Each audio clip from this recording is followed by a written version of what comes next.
सलामुअलैकुम दोस्तों, आज की इस वीडियो में आपको एक ऐसा सच्चा और हैरत अंगेज वाकया बताएंगे जिसको सुनकर आप हैरत के समुंदर में डूब जाएंगे और सोचने लगेंगे कि जब शादी वाले दिन दुल्हे ने दहेज में कार की डिमांड कर दी तो फिर दुल्हन ने जो किया किसी ने उसके बारे में सोचा भी नहीं था कि ऐसा कुछ हो जाएगा।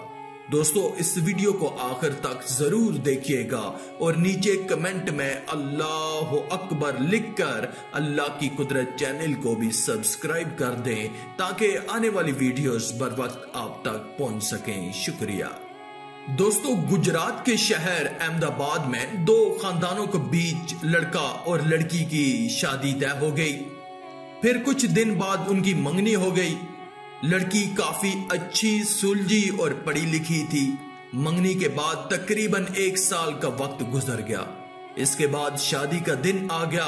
जब लड़के वाले बारात लेकर लड़की के घर पहुंचे तो लड़के वालों का शानदार इस्तकबाल किया गया, मगर निकाह से पहले लड़के ने एक कार की डिमांड कर दी। ये सुनकर लड़की का बाप बड़ा हैरान हुआ और परेशान हो गया। जब उसके बारे में लड़की को मालूम हुआ कि लड़का दहेज में कार मांग रहा है तो दुल्हन शादी से इनकार कर देती है। यह देखकर लड़की का बाप लड़की को मनाने लगा कि बेटी, अगर शादी नहीं हुई तो हमारी इज्जत चली जाएगी, तुम शादी के लिए हाँ बोल दो। ये सुनकर लड़की कहने लगी कि बाबा, आप मेरी शादी ऐसे शख्स से क्यों करना चाहते हैं जिसको मुझसे मोहब्बत नहीं बल्कि मेरे साथ जाने वाले दहेज से मतलब है। बाबा, मेरी जिंदगी वहां पर क्या होगी जहां पर मेरी इज्जत मेरे इल्म, मेरे हुनर और मेरी सादगी की वजह से नहीं बल्कि मेरे साथ में जाने वाले फ्रिज, कार और दूसरी महंगी चीजों की वजह से होगी। यह सुनकर लड़की के बाप की आंखों में आंसू आ गए, लेकिन वो कहने लगा कि अगर शादी ना हुई तो लोग क्या कहेंगे और हमारी इज्जत का क्या होगा। जब मैंने इतना कुछ किया है तो मैं कार का भी इंतजाम कर सकता हूं, मगर मेरी बेटी, तुम इनकार मत करो। दोस्तों, बेटी अपने बाप की आंखों में आंसू देखकर शादी के लिए राजी हो गई। इसके बाद उन दोनों की शादी हो गई। शादी के 2 दिन बाद लड़की के वालिद ने कार का इंतजाम कर दिया। अब लड़का जो था वो कार पाकर बहुत खुश हुआ। इसके बाद वो अपनी बीवी को कार में बिठाकर घर जाने लगे। रास्ते में वो गाड़ी बहुत तेज स्पीड में चला रहा था और गाड़ी में म्यूजिक भी फुल करके रखा हुआ था। यह देखकर लड़की कहने लगी कि म्यूजिक की आवाज कम कर दो। यह सुनकर लड़के ने कहा कि मुझे काफी टाइम हो गया है अपने दोस्तों की गाड़ी चलाते हुए। आज पहली बार मैं अपनी खुद की कार चला रहा हूं। मेरी तो औकात भी नहीं थी कि मैं कार खरीद सकता, इसलिए मैंने तुम्हारे बाबा से उस कार को मांग लिया और तुम्हारे बाबा ने दे भी दी। इसलिए आज मैं बहुत खुश हूं। मेरे दोस्तों, वो आपस में बात कर रहे थे कि उनका ध्यान भटक गया और सामने एक भिखारी आ गया। उसकी टक्कर लगने ही वाली थी कि लड़की चला उठी तो लड़के ने गाड़ी को घुमा दिया और भिखारी बच गया।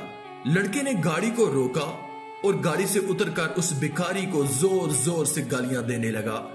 उसकी गालियां सुनकर उस लड़की को बहुत बुरा लगा। वो लड़की गाड़ी से उतरी और भिखारी के पास जाकर उसको उठाया तो उस लड़की को पता चला कि वो भिखारी अंधा है।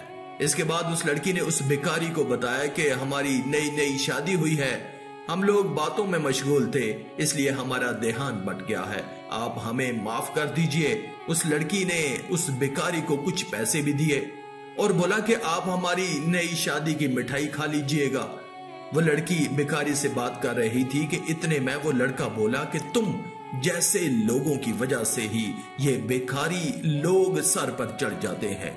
ये ऐसे ही होते हैं जो जानबूझकर गाड़ी के आगे आ जाते हैं ताकि इसके बाद में पैसे मिल सकें। ये सब ऐसे ही होते हैं। ये सुनकर इस लड़की को बहुत बुरा लगा। वो लड़की अपने शौहर से कहने लगी, ये जो भिखारी होते हैं ये सुबह उठकर भीख मांगते हैं, तब जाकर उन्हें थोड़ा बहुत खाने पीने के लिए कुछ मिल जाता है। बात यह है कि जब वो मेहनत करते हैं तो उनको मिल ही जाता है। और जहां पर मेरे बाबा ने मुझे इतना पाल पोस कर बड़ा किया, उन्होंने अपना सब कुछ आपके हवाले कर दिया। आपने जो कुछ मांगा था सब कुछ आपको मिल गया। अब आपके ख्याल पर भिखारी कौन है, वो जो गाड़ी के नीचे आ गया था या फिर इस गाड़ी को चलाने वाला? मेरे दोस्तों, ये सुनकर उस लड़के के होश ठिकाने आ गए और उसके कान खुले के खुले रह गए और उसको ये एहसास हो गया कि यहाँ पर असली भिखारी कौन है। वो लड़का कुछ बोल नहीं पा रहा था। यहाँ पर असली भिखारी तो वो लड़का है। उसको ये बात तो खुद समझ आ गई थी। दोस्तों, दहेज मांगना भीख मांगने से बदतर काम है।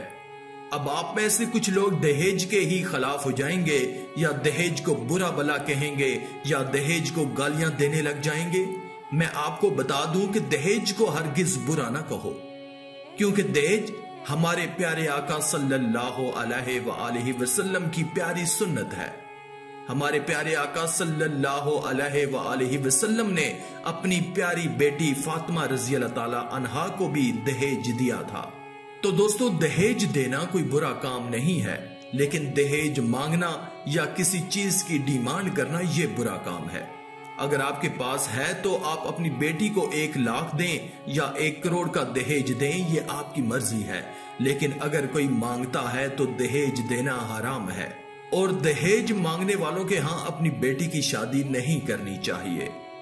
दोस्तों, इसके पीछे एक सबसे बड़ी वजह यह है कि अगर आपसे कोई 1 करोड़ का दहेज मांगता है और अगर आप 1 करोड़ का दहेज दे भी देंगे, कैसे भी करके किसी भी तरीके से आप उसको पूरा कर देंगे, चाहे आपको उधार ही लेना क्यों ना पड़े। लेकिन एक बात हमेशा याद रखनी चाहिए, जो दहेज मांगते हैं उनके मुंह हमेशा खुले होते हैं। वो हमेशा किसी न किसी चीज की डिमांड करते रहते हैं। आज कार की डिमांड करते हैं तो कल बाइक की और फिर घर की, यानी वो हमेशा हर वक्त किसी न किसी चीज के पीछे होते हैं। तो हमेशा याद रखें कि आपको दहेज को गाली नहीं देनी, बल्कि दहेज मांगने वालों को बुरा भला कह सकते हैं, क्योंकि दहेज देना यह हमारे प्यारे आका सल्लल्लाहु अलैहि वसल्लम की सुन्नत है। तो आपके पास जितना भी है आप अपनी तौफीक के मुताबिक दे दें, लेकिन दहेज किसी से हरगिज ना मांगें। दहेज मांगना हराम काम है। दोस्तों, हम उम्मीद करते हैं कि आज की हमारी वीडियो आपको बेहद पसंद आई होगी और उम्मीद है इसके अंदर छुपा हुआ गहरा सबक आपके दिल तक पहुंच चुका होगा।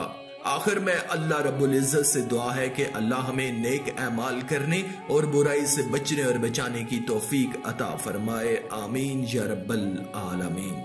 आज की इस वीडियो में था बस इतना ही। मजीद इस्लामी वीडियोस हासिल करने के लिए अल्लाह की कुदरत चैनल को सब्सक्राइब कर दें और साथ में मौजूद बेल के आइकन को दबाकर ऑल पर क्लिक कर दें। शुक्रिया।